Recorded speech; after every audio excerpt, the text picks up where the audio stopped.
Ricardo Pires, muito obrigado por nos receber aqui. Vamos falar muito rapidamente sobre como é que está neste momento o Grupo CEMAPA, antes de abordarmos uma série de outras questões que nos trazem aqui.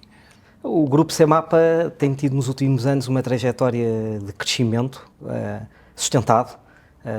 Foram anos de forte investimento, ainda dentro do ano de 2025, mas até 2024 lançámos um objetivo ambicioso de investir 1 bilhão de euros num período de 3 anos, o que era mais do que duplicar o nosso investimento, o que fizemos nos anos anteriores, e concretizámos esse objetivo sempre com uma lógica de criação de valor. Não é investir por investir, criar valor, e isso permitiu-nos, de facto, sustentar aqui resultados na casa dos 2,8 bilhões de euros de faturação, um EBIT entre os 600 e 700 milhões de euros, e, portanto, o que nos permite continuar aqui numa trajetória de ambição, de crescimento, diversificação, de aposta em inovação, que tem sido também o exemplo do que temos feito nos últimos anos.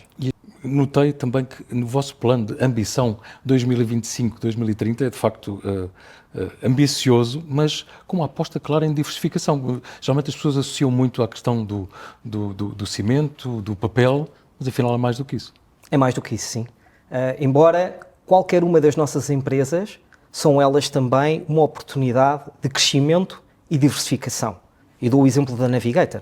A Navigator tem diversificado com investimentos na área do tixo, lançado novos produtos, como celulose moldada, único a nível da Europa. Mas sim, a Europa é uma das nossas ambições, mas ser também um grupo industrial. Ou seja, quando tivemos esta perspectiva e esta estratégia, esta ambição de diversificamos com uma coerência que tem muito a ver com ser industrial, com ser negócios B2B, com uma grande capacidade de exportação, não dependente dos mercados locais. Ou seja, há aqui um ADN, um conjunto de traços muito claro que a CEMAPA tem e que quer transportar isso para outros setores que tenham crescimento, setores de futuro e que nos tragam novos produtos mais sustentáveis e que nos permitam continuar a criar valor. E que criar valor não é só para o acionista, acho que é uma base muito importante, mas para todos nós, enquanto colaboradores e também para os stakeholders à volta do Grupo CEMAPA. Nestas conversas nós temos aqui uma rubrica que eu feito cá. O que é que destacaria, o que é que representaria melhor o que se faz em Portugal, por exemplo, um projeto, um produto ou uma decisão? Projeto, produto, decisão, projeto de produção de pasta com eucalipto. Isso foi um projeto chamado TE24, que nasceu em 1956 e é um projeto, um produto, uma decisão tomada em Portugal.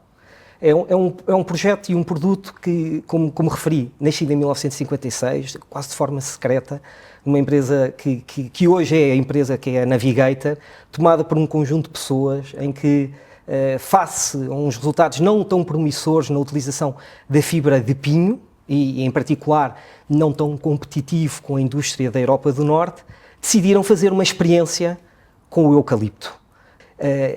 Estamos em 1956, estas pessoas demoraram 1 mês a fazer o teste e em pouco mais de 3 meses tínhamos o produto no mercado, o que é fantástico, não é? Eu diria que já nos dias de hoje, qualquer startup, quando ouvimos falar de algumas startups, 3, 4 meses para fazer um go-to-market, aqui é fantástico, de facto, como é que conseguiram realizar com tanta destreza, com tanta astúcia, em poucos meses colocar um produto.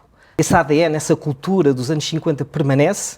Ainda recentemente lançámos um conjunto de produtos novos, como de packaging, celulose moldada, onde temos uma nova linha de produção para esse tipo de produtos, tudo derivado da inovação, deste espírito de inovação que uma grande empresa como a Navigator tem e que continua bem vivo e continua a gerar valor para o país. E, portanto, eu acho que não só o TE24, como todos estes produtos, tendo eles sucessos no mercado, como eu disse há pouco, também merecem ser celebrados. Quem é a pessoa por trás do cargo? Quem é verdadeiramente o Ricardo? Bem, eu costumo às vezes dizer em jeito de brincadeira, quando contacto muito com empreendedores, que é uma coisa que eu gosto muito de fazer e que fazemos bastante aqui também na CEMAPA, costumo dizer que tenho uma carreira chata, boring, uma carreira chata porque tirei gestão, depois comecei em consultoria, fui fazer um MBA, banca de investimento e nos últimos 17 anos tenho estado aqui na CEMAPA. Mas por trás do Ricardo Pires há aqui várias E influências. ainda por cima lançou também uma espécie de uma startup, não é? Da Semapa Next. Sim, dentro do grupo, com o conforto de estar dentro do grupo, mas lançámos aqui em 2018 a Semapa Next, que é a área de Venture Capital do grupo, neste momento investiu mais de 100 milhões de euros em startups. Fizemos isso e é algo que de facto também me orgulha bastante enquanto líder do grupo. Mas estava-lhe a dizer, enquanto pessoa, esta carreira, eu diria que começou muito lá atrás e eu diria que começou com as primeiras influências estão obviamente diretamente relacionadas com os meus pais. Os meus pais permitiram, com a família. Os meus pais, eu tive uma ótima infância, mas acima de tudo uma infância onde investiram bastante em educação, conseguiram-me dar mundo, eu consegui visitar países com uma idade bastante cedo e isso deu muito mundo, deu muitas experiências diversas. E é algo que hoje a minha mulher e eu, tenho 3 filhos e que continuamos nessa senda. Ou seja, eu invisto ao máximo na educação dos meus filhos e procuro também lhes dar muito, porque julgo que se aprende muito quando visitamos outros países, outras culturas, gastronomia, arte, cultura. Eu diria que essa é a primeira influência, é a influência muito marcante na minha vida, a minha família, e depois tenho uma influência muito marcante também, que foi aqui na Semapa, onde estive a trabalhar durante mais de 8 anos com Pedro Queiroz Pereira, e que me ensinou muito enquanto gestor, enquanto pessoa, enquanto profissional. Portanto, se usássemos uma expressão da família, podia ser um pai profissional, digamos assim, e que ainda por cima apostou em si, não apenas como chefe de gabinete, mas depois vem a ser o CEO. E isso é uma das grandes lições que ele me deixou. Sim, um pai profissional, deixou-me lições, máxima confiança, máxima responsabilidade, delegava bastante, mas sempre com responsabilidade, que é muito bem feito. E no meu caso, tive sempre a felicidade de ter sido sempre uma aposta por parte dele, ou seja, ele gostava bastante de apostar em jovens e o meu caso é um bom exemplo. Aos 37 anos já era administrador executivo do grupo Semapa, portanto numa tenra idade, e é isso que é algo que tenho também continuar a promover esse legado que ele deixou. Confiança, responsabilidade, dar empowerment às pessoas, porque era assim que ele funcionava e foi um exemplo e um legado que nos deixou. Mas já que fala de legado, em termos de valores, o que é que procura continuar, e ao mesmo tempo inovar, renovar, num grupo forte, mas muito discreto como este? Humanismo, coragem, ambição, que valores é que procura transmitir? Acho que tocou em 3 que tem muito a ver com o que também vinha do legado do Pedro, um humanismo à prova de bala. Todas as pessoas, no dia em que o Pedro faleceu e que partiu, não havia uma pessoa no grupo Semapa que não se sentisse tocada, porque era uma pessoa muito próxima, muito humana, marcou-nos a todos com muitos episódios e muitos exemplos. Uma ambição grande, e uma aposta e uma tomada de risco também que nos alimenta. A proximidade junto do humanismo também foi algo que ele nos deixou e que nós queremos continuar a viver esse legado. Nós, aliás, montámos um propósito, chama-se Making It Better, muito para viver o legado que o Pedro nos deixou e que continua a ser moderno, continua a ser o que nos faz continuar a caminhar, a correr, a ambicionar e faz, de certa forma, parte do nosso ADN.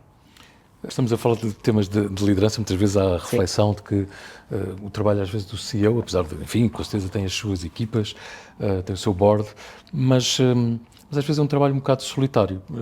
Como é que tem alguns momentos dessa solidão, digamos assim, mas depois como é que fica próximo das pessoas?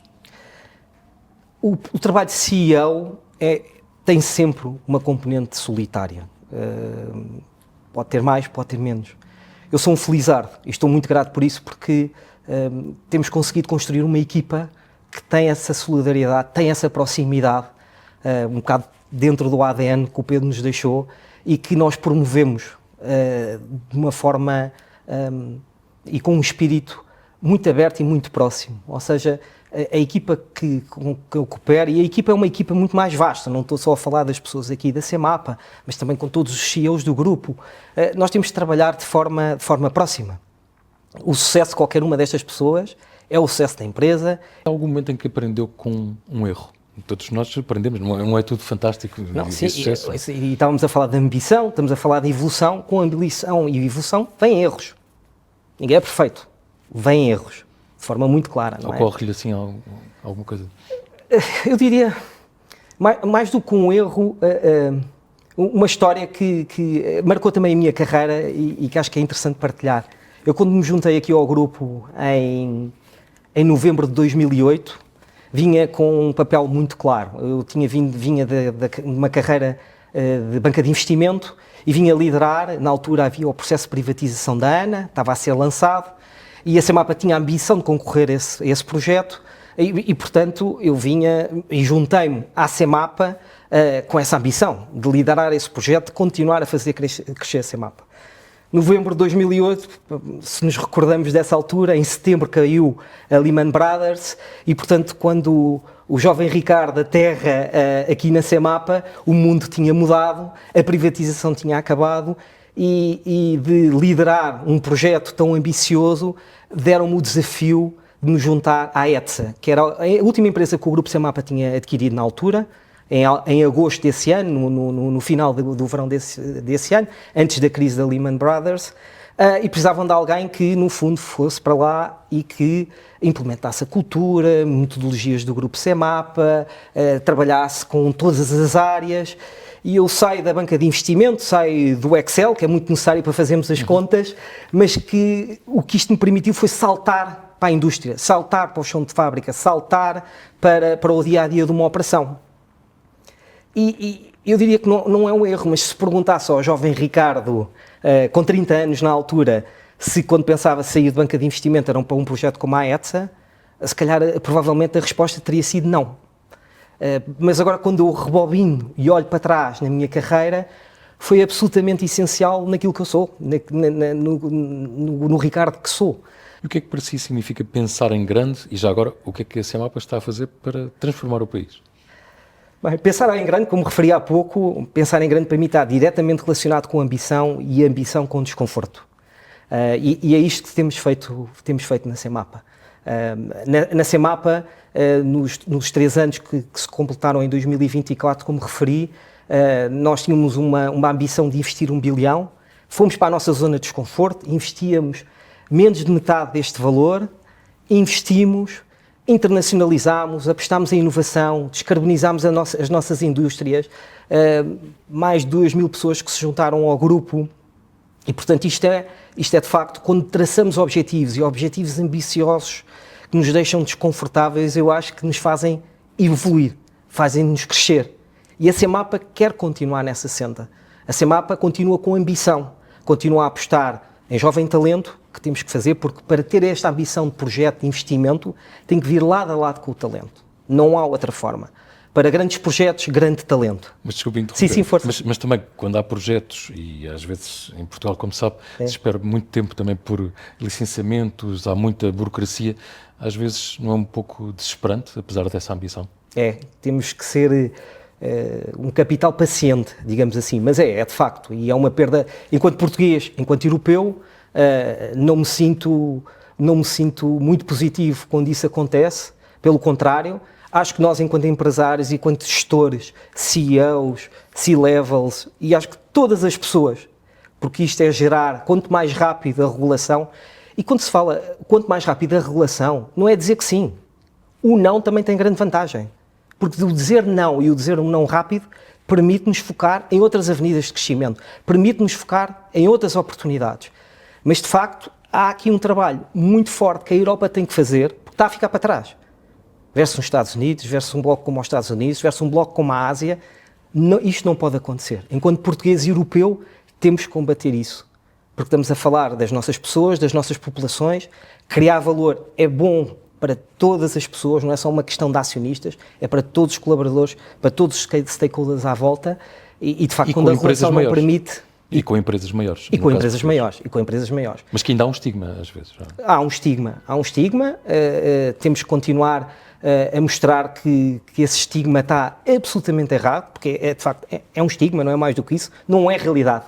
A realidade das empresas maiores, das empresas grandes, são aquelas que têm projetos atrativos, conseguem atrair o bom talento, conseguem fazê-los crescer. Nós aqui na CEMAPA estamos nessa senda e continuamos a atrair talento, um talento que não só fica aqui em Portugal, também vai para fora, mas depois também regressa. Portanto, nós temos uma ambição que vai para lá de Portugal, estamos com uma ambição de investir, de olhar para oportunidades no espaço europeu e ser competitivos, é essa a nossa ambição. Ricardo Pires, foi um gosto. Muito obrigado. Obrigado.